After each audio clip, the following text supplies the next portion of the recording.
in terms of the way that they worshipped, in the way that they understood their religious faith.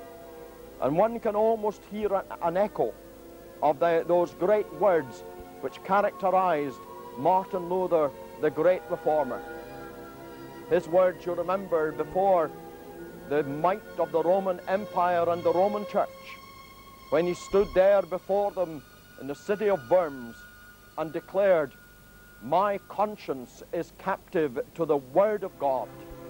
Here I stand, I can do no other." And so it was for those men and women who signed the covenant. They truly became, from that moment forward, covenanters. This is the origin of the word. These are the principles which they maintained and which they upheld, the truths as rediscovered in the Word of God. The next 20 years were to be eventful years. There was a dissolution of the monarchy. Cromwell became Lord Protector, and then with the restoration of the monarchy, Charles II ascended the throne.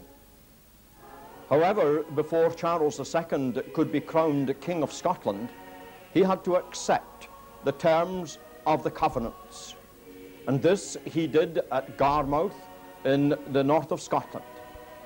When he landed, he was presented with the covenants, and he swore that he would uphold the principles enshrined in these covenants. He was duly crowned king at Scone Palace near Perth by Archibald Campbell, the Marquis of Argyll.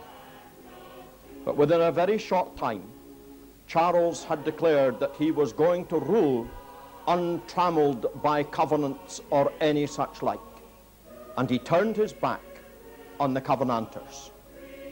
And the first man to suffer from the change of heart on the part of Charles was the man who had placed the crown on the king's head.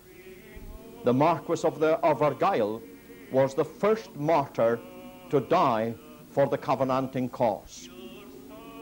And from this point onwards, we find the story beginning to emerge in a very telling fashion. The books of leading covenanters were burned, and one man in particular was to suffer greatly because of this. He was Samuel Rutherford. Samuel Rutherford had been the minister in Anwoth in Galloway. And Samuel Rutherford was one of the saintliest men of the period. He was a great preacher and a great theologian. And much of what Samuel Rutherford did during his years at St. Andrew's University was to lay the foundation for those who were afterward to become leaders in the covenanting struggle. His textbooks became the framework of all the political thought of the Covenanters. For example, his book, Lex Rex, has been used extensively, not only in his day, but in modern times, to lay the foundations for many of our modern democracies. But this was not for Charles. Charles II declared that these were treasonable works, and he authorized that these books were to be burned, and that Samuel Rutherford was to appear before Parliament on a charge of high treason. Rutherford never answered the king's summons, for as he said to a friend, "Tell the king I have a prior summons to a higher court and judicature, where few kings and nobles ever come." Rutherford died very shortly afterwards, and he is remembered because of the lovely words that were his last spoken words here on earth. "Glory, glory dwelleth in Emmanuel's land." There is no doubt that if Samuel Rutherford had lived, he would have been the first martyr. That dubious honor belongs to the Marquis of Argyll, as we have already stated. He declared that he had set the crown on the king's head. He hastens me to a better crown than his own. James Guthrie also was one of the first martyrs. He was a minister in the church at Stirling, and when he died, he was taken to Edinburgh and died at the Market Cross. Both of these men were men who stood firm for the principles of the Covenanters.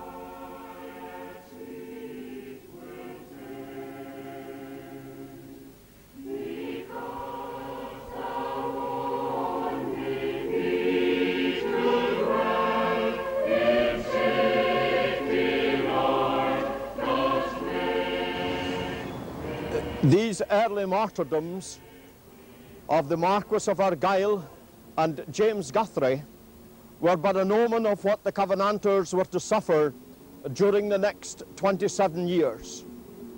Those years have been marked down in the annals of Scottish history as the killing times.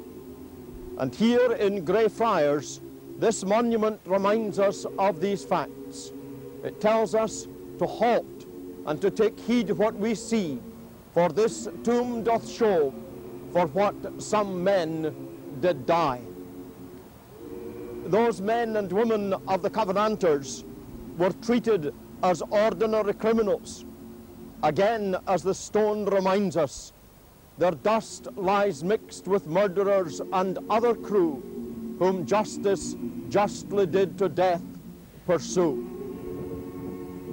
But these men and women suffered not because they were criminals, but because of their obedience and their loyalty to Jesus Christ.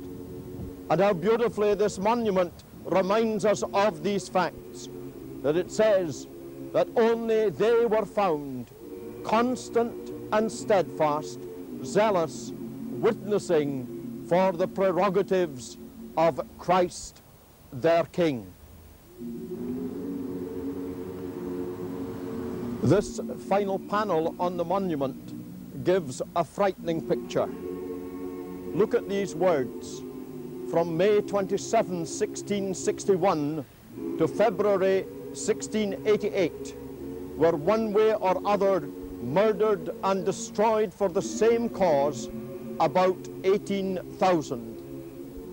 Many were murdered. Many were bereft of all the comforts that they enjoyed. Many were deported. Many were imprisoned. But note what it says, that it was for the cause of Jesus Christ. After the death of Guthrie, events made life well nigh intolerable for the Covenanters. 400 ministers were expelled from their pulpits, and they were barred from preaching within 25 miles of their previous parishes. And from this time forward, the people had to resort to meeting with their ministers in the open air. These services became known as conventicle services. And from the mist of the moorlands, praise could be heard. The prophetic voices of the ministers were being proclaimed throughout this time. And as they began to speak of the events that were overtaking the church, they didn't speak with pessimism, but spoke with hope and with confidence, and looked forward to the ultimate victory that would belong to them, and above all, to Jesus Christ. There are many famous places still remembered today of these conventicle services.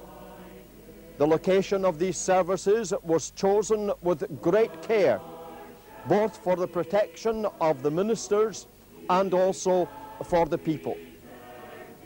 Here, for example, in Lanarkshire, this spot is remembered as the place where men like Alexander Peden preached to great companies. Or here, in the valley below Skeoch Hill, this stone reminds us of the events that took place when on one occasion over 3,000 people gathered for a communion service. Or here near Maybole in Ayrshire, this stone reminds us of the work of Donald Cargill, that lone star of the covenant, who was such a zealous contender for the faith delivered to the saints.